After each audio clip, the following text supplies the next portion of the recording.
So, one of the most powerful ways to pretty much immediately improve the results from all of the training that you do is to optimize it for enjoyment. And I see this really weird piece of advice going around performance training circles primarily. I had an old strength coach at my high school who used to say this all the time, that the exercises and the drills and the training methods that you hate to do are the ones that are going to give you all of the result. And he used to say this to players all the time. And I would see the same thing happen every time. Players would hear this message, the training that you hate to do is the one that you have to do, sort of in the same spirit of like, if it doesn't hurt, it's not working. And the first thing is that would happen is players would get really fired up and motivated, and then they do the training for maybe a few days or a few weeks, and then they would fall off and they would stop showing up to do the training, or the ones that stuck with it would get injured. And this happened constantly, so often that I started to question, like, how is he not seeing how is he not seeing this? And fundamentally that piece of advice is untrue. uh, I'll give you the example or the analogy of hanging out with a friend that you don't like to be around. Maybe this friend is super negative or crosses your boundaries in different ways, and just isn't treating you well as a whole.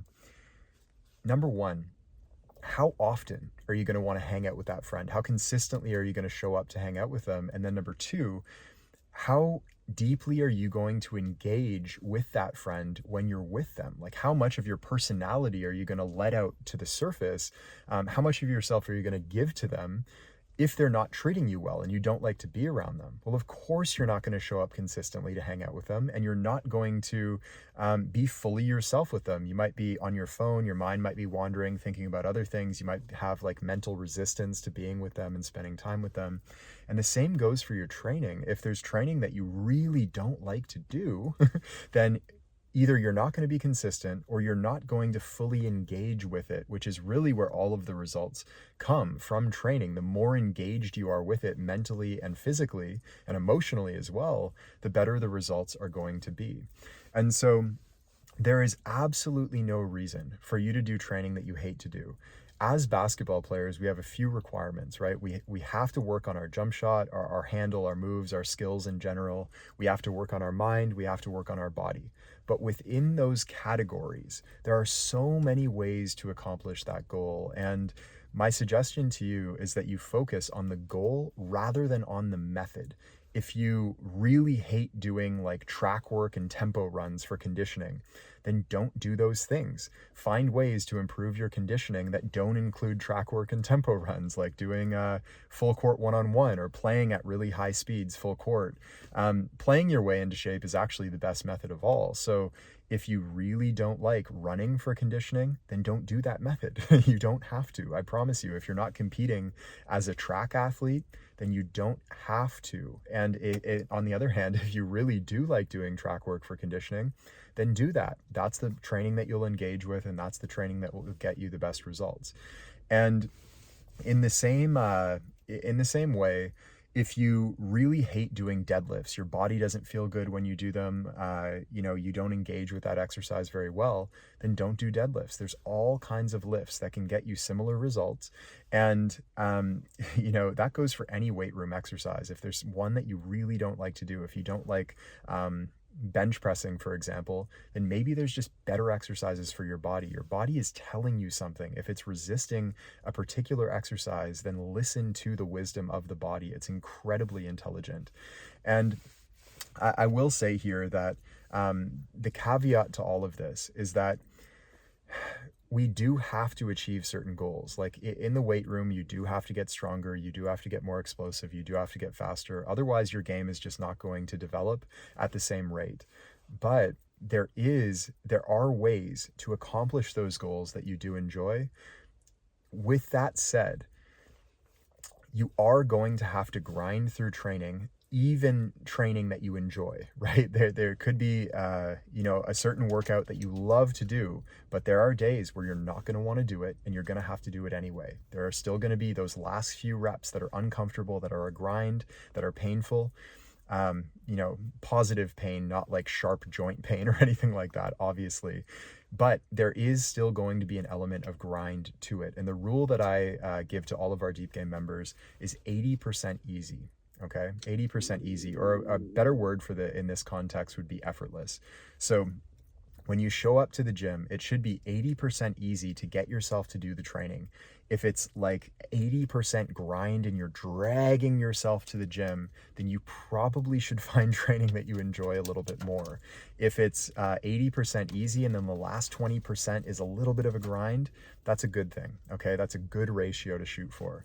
And you can apply this across the board to all of your training. There are so many different ways to optimize your training for the enjoyment. If, for example, meditation is a really tricky one, and it's something that's required in this deep game work. It's very fundamental, but within the practice of meditation, there's all kinds of different practices you can try doing. If you really like guided meditation or a specific guided meditation, choose that one. If you don't like guided meditation like me, I do almost no guided meditation, then don't do guided meditation. Do like self-directed meditation of some sort. Meditation also is, I'll add this in here.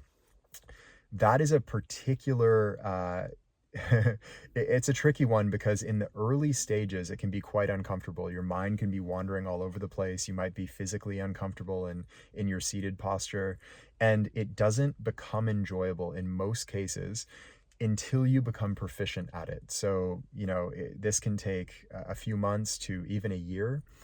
Once you become really good at meditation, it will be the most enjoyable thing that you do throughout your day. Like, it is the highlight of my day, and I cannot go without it. It's the best thing that I do.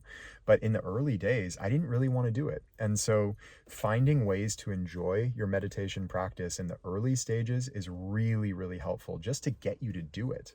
And one more example here. I want to give you as diverse a range of examples as I can so you can apply this in as many ways as you possibly can. It's really powerful. If you don't typically enjoy reading, then find books that you enjoy. I was going through this process of, for a time I was watching TV shows with lunch. And I really enjoyed watching like light sitcoms like Big Bang Theory or Community or Friends or whatever the show was. But obviously that's okay, but it's not optimal. And to get myself to actually replace that habit with reading, it was really hard to jump into like deep intellectual philosophical stuff at lunch after I'd been working all morning and my mind didn't want to engage with that sort of material. So what I did was just find enjoyable books, maybe like a fiction book or a biography that's really enjoyable to read. Find books that you enjoy reading, read those first, establish the habit, and then you will graduate to deeper books that are more dense and, the material is just deeper in general. Okay, so there's ways to optimize your training and your life and all of your habits for enjoyment that can really amplify your results. And the more you enjoy something, the more present you'll be with it and the more you'll engage with it. So that's one of the best pieces of advice I can give to any player entering this off season and really any stage of the season, any phase of your life, any aspect of your life will really be benefited by just optimizing it for your enjoyment, and listen to the wisdom of your body and your mind. If you really don't like doing something, maybe there's a better option for you. Okay, so I hope that helped you out. I hope that gave you permission to actually enjoy the training process, because it's deeply enjoyable when you allow it to be. And I will see you in the next one. Hey, it's Taylor. I hope you enjoyed today's episode. And if you did, the best thing to do right now while it's fresh in your mind is to head over to deepgame.com and join us in our free masterclass. Now, this is where you'll learn all 8 laws of the deep game and all of the fundamentals that you need to know about the part of basketball that's played with the mind. We've had players call this the best hour of basketball learning of their lives, and it's completely free right now. So head over to deepgame.com to join us, and I will see you